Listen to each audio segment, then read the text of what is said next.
بسم اللہ الرحمن الرحیم۔ السلام علیکم۔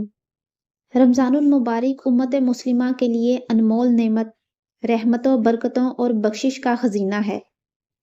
اس ماہ مبارک میں اللہ تعالیٰ کی طرف سے نیکی کا اجر 70 درجے تک بڑھا دیا جاتا ہے، شیاطین قید کر دیے جاتے ہیں اور لوگوں میں جذبہ ایمان بڑھ جاتا ہے۔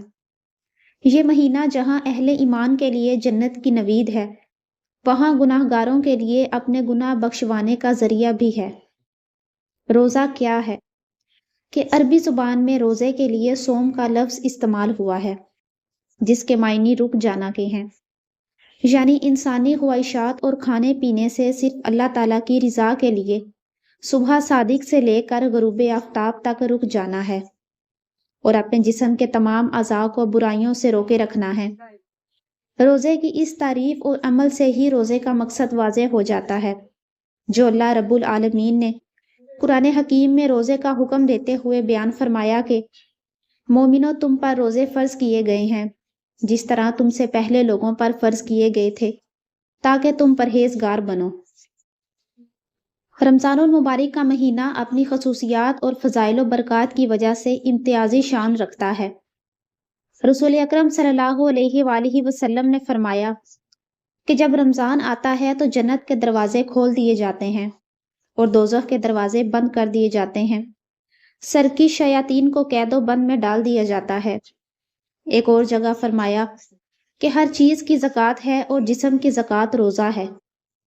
روزے کا مقصد انسان کو متقی و پرہیزگار بنانا ہے۔ متقی انسان وہ ہے جو حقوق اللہ کو پوری نیک نیتی اور اخلاص کے ساتھ ادا کرتا ہے اور حقوق العباد کی ادائیگی میں بھی کوتاہی نہیں برتتا۔ قرآن و حدیث میں اس مہینے کو خاص اہمیت حاصل ہے۔ حضرت سلمان سے روایت ہے کہ نبی کریم صلی اللہ علیہ وآلہ وسلم نے شعبان کی آخری تاریخ کو فرمایا کہ تمہارے اوپر ایک مہینہ آ رہا ہے جو بڑا مبارک مہینہ ہے، اس میں ایک رات ہے جو 1000 مہینوں سے بہتر ہے۔ اللہ تعالیٰ نے اس ماہ کے روزوں کو فرض فرمایا ہے اور اس میں رات کے قیام کو ثواب کا ذریعہ بنایا ہے۔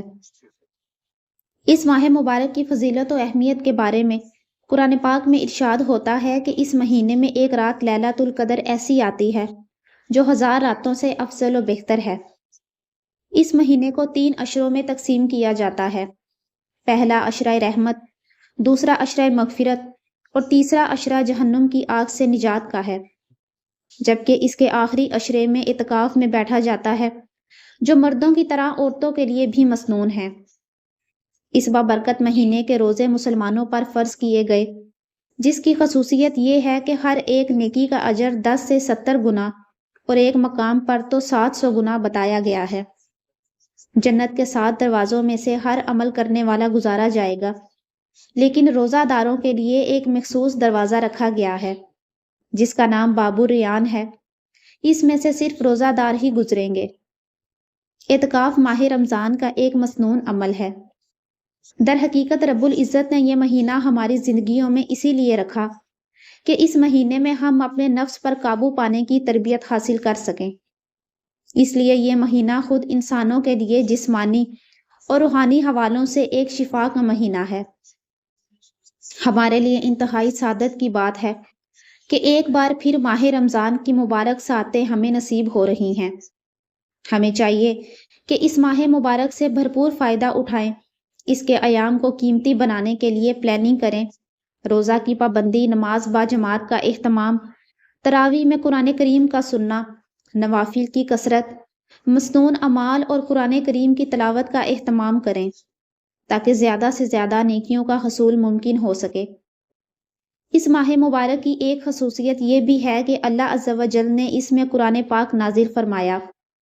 چنانچہ پارہ 2 سورہ بقرہ میں ارشاد ہوتا ہے کہ رمضان کا مہینہ جس میں قرآن اترا، لوگوں کے لیے ہدایت و رہنمائی اور فیصلے کی روشن باتیں، تو تم میں جو کوئی یہ مہینہ پائے ضرور اس کے روزے رکھے، اور جو بیمار یا سفر میں ہو تو اتنے روزے اور دنوں میں۔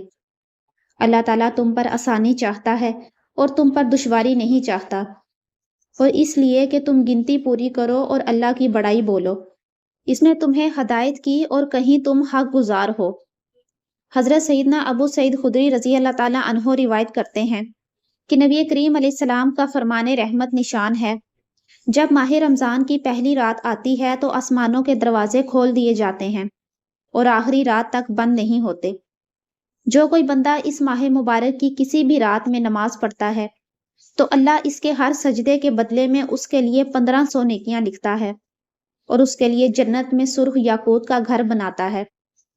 پس جو کوئی ماہ رمضان کا پہلا روزہ رکھتا ہے تو اس کے سابقہ گناہ معاف کر دیے جاتے ہیں اور اس کے لیے صبح سے شام تک 70,000 فرشتے دعائیں مغفرت کرتے رہتے ہیں۔ رات اور دن میں جب بھی وہ سجدہ کرتا ہے، اس کے ہر سجدے کے بدلے اسے جنت میں ایک ایسا درخت عطا کیا جاتا ہے کہ اس کے سائے میں گھوڑے سوار 500 برس تک چلتا رہے گا۔ حضرت سیدنا جابر بن عبداللہ رضی اللہ تعالیٰ عنہ روایت کرتے ہیں کہ حضور علیہ السلام کا فرمان ہے کہ میری امت کو ماہ رمضان میں 5 چیزیں ایسی عطا کی گئیں جو مجھ سے پہلے کسی نبی کو نہ ملی۔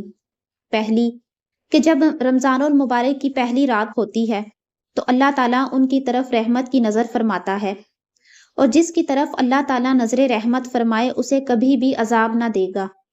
دوسری، شام کے وقت ان کے منہ کی بو جو بھوک کی وجہ سے ہوتی ہے اللہ تعالیٰ کے نزدیک مشک کی خوشبو سے بھی بہتر ہے۔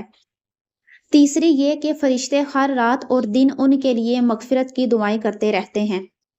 چوتھی، اللہ تعالیٰ جنت کو حکم فرماتا ہے، میرے نیک بندوں کے لیے مزین یعنی آراستہ ہو جا، عنقریب وہ دنیا کی مشقت سے میرے گھر اور کرم میں راحت پائیں گے۔ اور پانچویں، کہ جب ماہ رمضان کی آخری رات آتی ہے تو اللہ تعالیٰ سب کی مغفرت فرما دیتا ہے۔ قوم میں سے ایک شخص نے کھڑے ہو کر عرض کی، یا رسول اللہ صلی اللہ علیہ وآلہ وسلم، کیا وہ لیلۃ القدر ہے؟ ارشاد فرمایا، نہیں۔ کیا تم نہیں دیکھتے کہ مزدور جب اپنے کاموں سے فارغ ہو جائیں تو انہیں اجرت دی جاتی ہے؟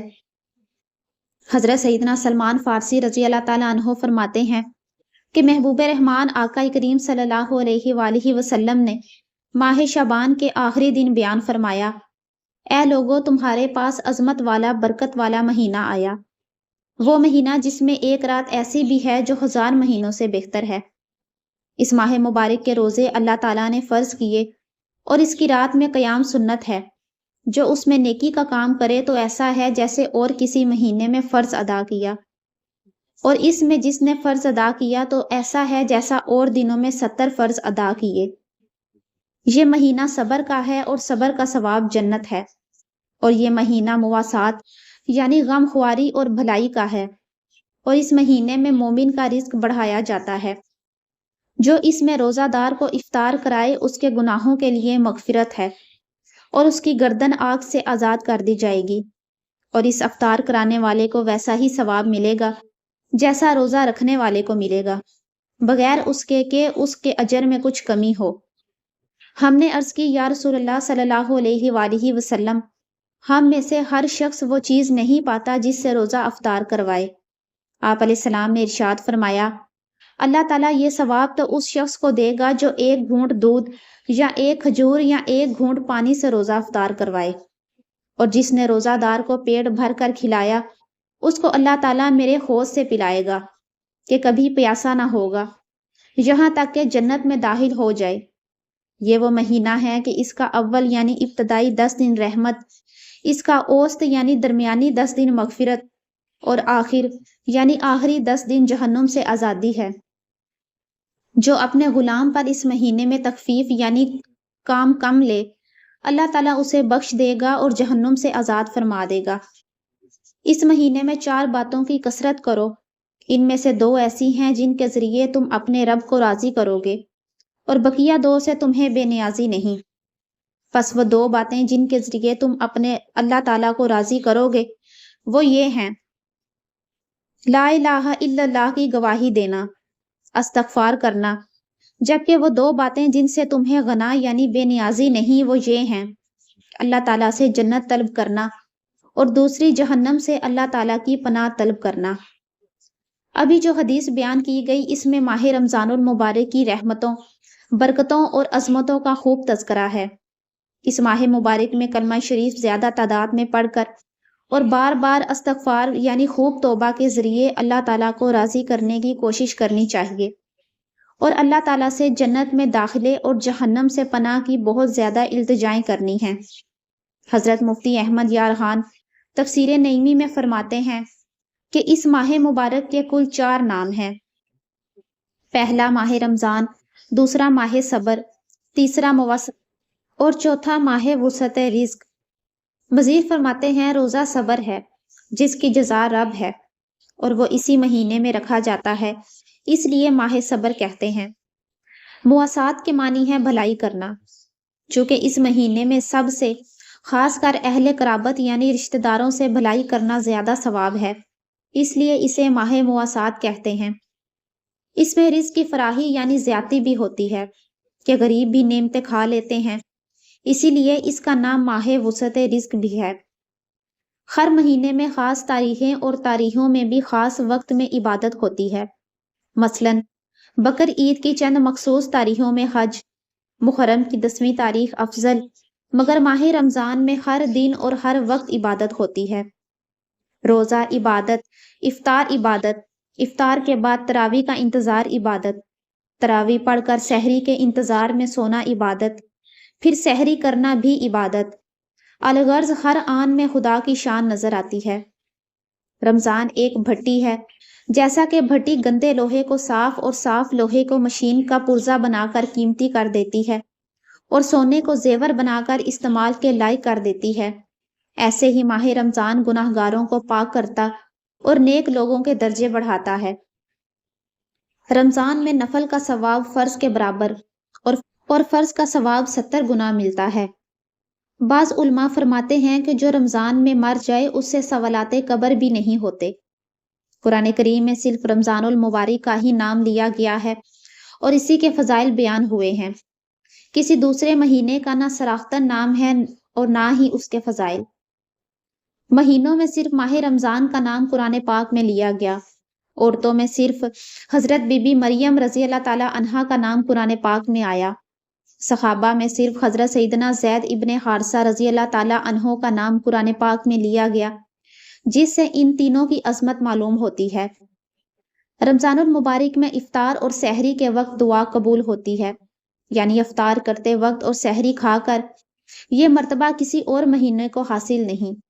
حضرت سیدنا عبداللہ ابن عباس رضی اللہ تعالی عنہ سے روایت ہے کہ نبی کریم علیہ السلام کا فرمان ہے، اللہ تعالیٰ ماہ رمضان میں روزانہ افطار کے وقت 10 لاکھ ایسے گناہ گاروں کو جہنم سے آزاد فرماتا ہے جن پر گناہوں کی وجہ سے جہنم واجب ہو چکا۔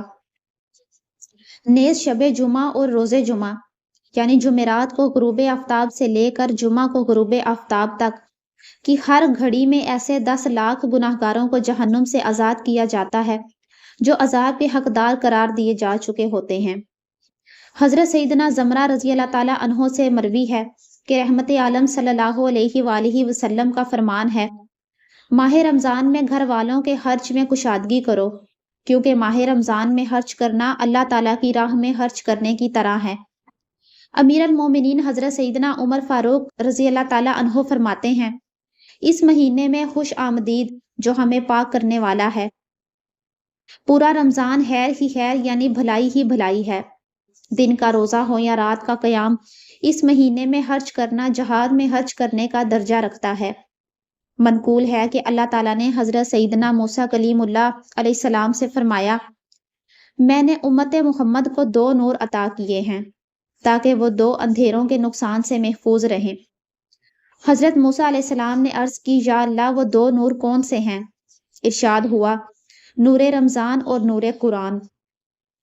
حضرت موسیٰ علیہ السلام نے عرض کی، 2 اندھیرے کون سے ہیں؟ فرمایا، ایک قبر کا اور دوسرا قیامت کا۔